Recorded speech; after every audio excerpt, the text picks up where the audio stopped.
In this age of the philosophical views of secular humanism, which declare that man does not need God and he can solve his own problems, can't Iana fix our life? Where is Dr. Phil? Why must we resort to listening to the gospel in order for us to make it in this age of psychologists like Skinner and others with their theories on behavior modification? Isn't that enough for us to live by? Well, I've got three reasons, and I'm going to hurry to my feet. First of all, we must preach because our times demand it. My brothers and sisters, we are living in some terrible times. We're living in a day when sin and evil are riding on the high cloud, while righteousness and morality are at their lowest. Ours is a time when men are not concerned about the needs of their brother. Ours is a time when we have too many priests and Levites who pass by on the other side. Ours is a time of drug abuse, when drugs have infiltrated even our elementary schools.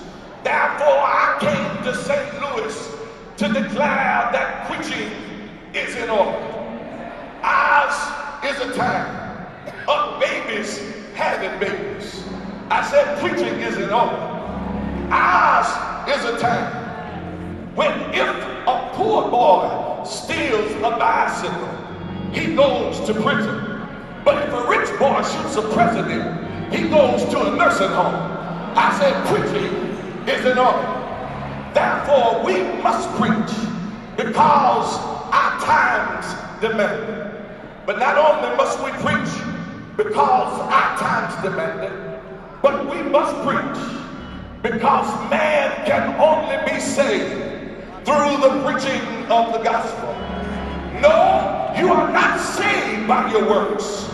No, you are not saved by keeping the law. No, you are not saved by keeping the commandments.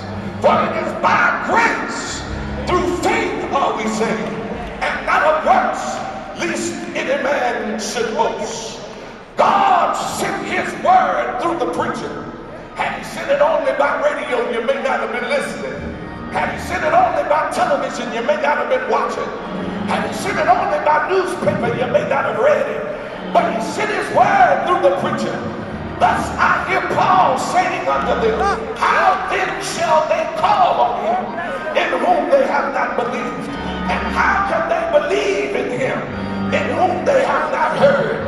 And how can they hear without a preacher? That gives us to know you must have a sent preacher in order for us to hear.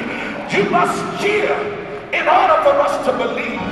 You must believe in order for us to call. And whosoever shall call on the